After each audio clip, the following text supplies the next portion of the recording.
Hey, it's Aurelius Chin of smartecovers.com, and in this video tutorial I'm going to show you how to put an image onto your e-cover.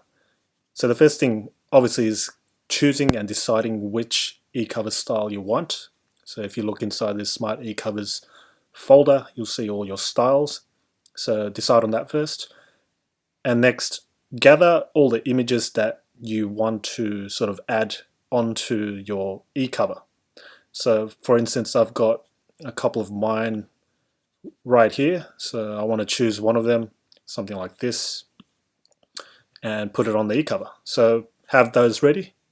So the first thing I'm going to do is edit. I'm going to choose, let's say, ebook. So this one looks right for this, what I'm doing for the demo. You can choose any, obviously, and they all work the same in terms of the process of editing. So we've got it opened. What do we do next? The next thing we're going to do is double click under layers, look for that green tab where it says cover, edit this. If you don't see this layers panel, make sure you go to window, go to layers, make sure that's checked, and you should see it appear somewhere on the right side here. So I'm going to double click that. That brings me to this editing mode. And this is the only way to edit the actual cover. You can't edit it from here. And if you do attempt to do it, it won't be editable. Nothing will be editable. So we'll start with this blank canvas, this template that we have. And I'm going to call this, I'm just going to give it a new product title. So product, oops, had my keyboard wrong there. Product Creation Pro, whatever it is. So I'm just coming up with that on the top of my head. Now for this little existing graphic, we've got it enabled, but we can disable it by clicking that little eye icon. And I'll leave that slogan for now because the whole point of this demo and this tutorial is to show you how to put an image. Alright, so once you've edited all your text, the next thing is to bring that image or whatever images you want to put onto the e-cover. Now the way I like to do it is simply drag and drop, and if you're using Mac you can definitely do this. With Windows I'm not sure, I haven't tested it as I don't use Windows, but I'm 100% certain that you can do it the same way. So I've got it selected with my mouse held down.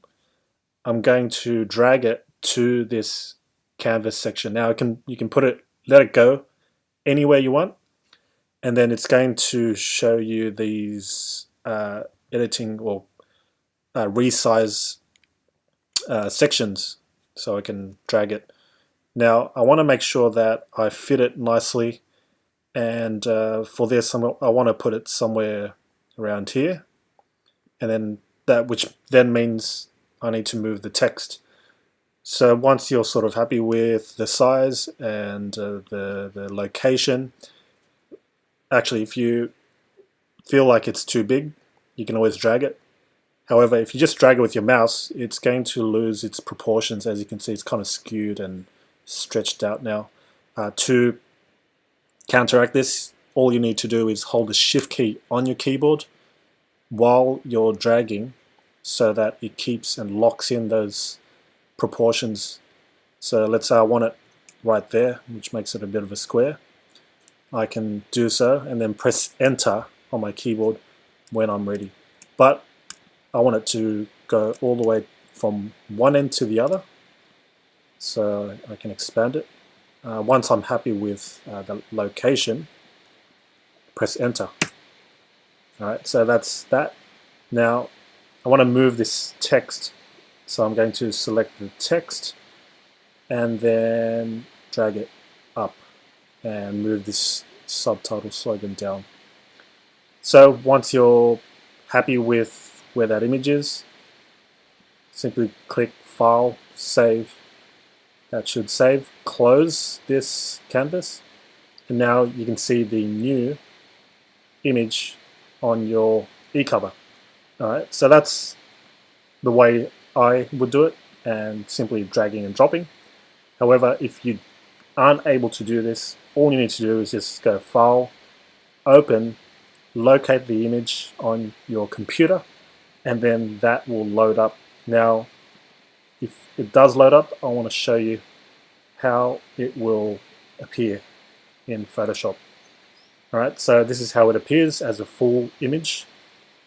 As an individual image, as you can see, there's excuse me, there's an individual image just for, or tab, sorry, just for this image. And I've got this Ecover that I want to edit. So again, bring it back to editing mode by double clicking that green section, and then that brings us to editing mode. And then at the same time I've got the image, and so what I'm going to do is just sort of drag it out of these tabs so that it's in its own window. And so I put this side by side sort of simultaneously. And then what I'm going to do now is select all. So I'm going to go edit. Actually, on my keyboard it's probably going to be a lot easier by going Control A on Windows or Command A. And you can see now it's the whole thing's selected. And then on my keyboard I'm going to go Command C, which is copy on the Mac. If you're using Windows, it's Control C. So I'm doing that right now on my keyboard. And now go back to the Ecover and then paste it in. So paste is basically Control V, or that's on the Windows. On the Mac it's Command V. And so you can see it, but it's quite large. So then we need to resize it, which is Control T on the Windows and Command T on the Mac. And so we can drag it, and you can see these corners, we can resize it. So again, hold the Shift key to keep the proportions. I'm going to keep doing that. The alternate way is obviously to, it's not obvious, but you can use these percentages and lock it in, but you can also drag it just so you're in a bit of a more of a manual mode. And so that's all it is. And then press enter, and since I have this image already, you can't see the second one. It's actually behind it. If you look in the layers section here, you just drag this out. So if I disable this, there's still another one, which is the one I just added. So if I disable that, that's gone, but that's the existing one. So if I save it, there we go. That's how you add an image onto your Ecover.